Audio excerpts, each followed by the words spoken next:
All right, here we go. Getting it set for a final weekend, I do believe, of this year. Before we get into the new year, something like that. Anyway, three tracks we're going to focus on.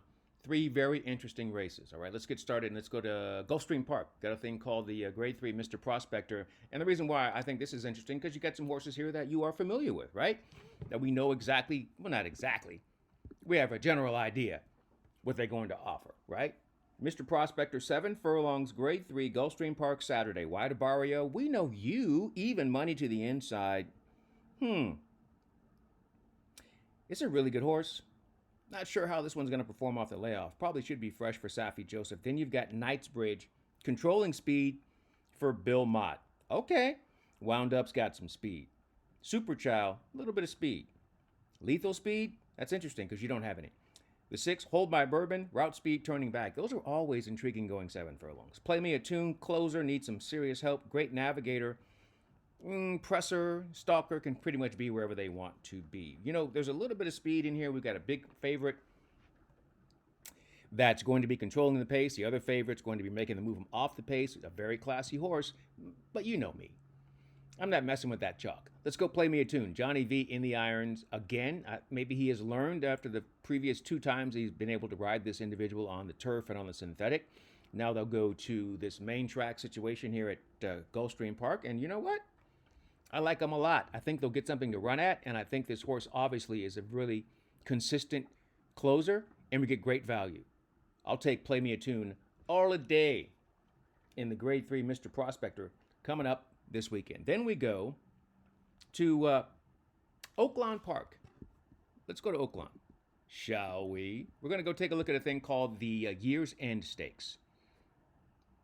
1 mile, about 150,000. Now, these are 2-year-old fillies, and that's why we're focusing in on this race, because we want to start kind of really getting used to seeing these 2-year-olds before they become newly minted 3-year-olds, and they make that transition, and blah, blah, blah, blah, blah.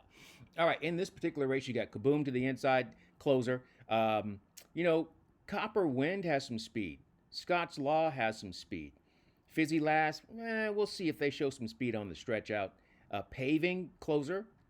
Sticker Shocked, closer. Newtown Pike, sprinting closer with the blinkers on, might be forwardly placed. Counting Stars, closing sprinter on the stretch out, and then Authentic Cat to the outside. So these horses are very intriguing because in this field you have very few runners with route experience. You have maybe 3 or 4 runners that have route experience. And I'm going to lean towards one with route experience to the outside. Authentic Cat. Like I've said before, even though we picked a Kenny McPeak 2-year-old, we picked 2 of them last weekend and they both ran like crap. But I'm going to let that ride because I really do like Kenny McPeak. I think he does a great job with the 2-year-olds. Authentic Cat, you know, the authentic pedigree. Great job first time out. 1.16 at Oaklawn Park from off the pace. You know what? Let's do it again. I'll take her. She's got great value, 8-1. I don't know if she'll have enough to run at, but I'm not going to worry too much about that. I like her running style. I like where she's going to be. If she gets it done, great. If not, okay. We keep it moving, but we do like her in this race to get us some value. Then we're going to wrap it up. And this one is going to be intriguing because it's coming to us from Turfway Park. It's race number 8, the last hurrah, 1.125. And you've got some familiar names in here. And, of course, you look at the top, California Burrito, decent horse. And then you see my boy, Final Gambit. Man, I love that horse. But I haven't made any money on that horse. There's no freaking way I'm going to bet this horse at freaking 8-5. What are you, fucking crazy? Anyway, it's like stupidest thing I've ever heard of. So, anyway, I hope the horse runs well.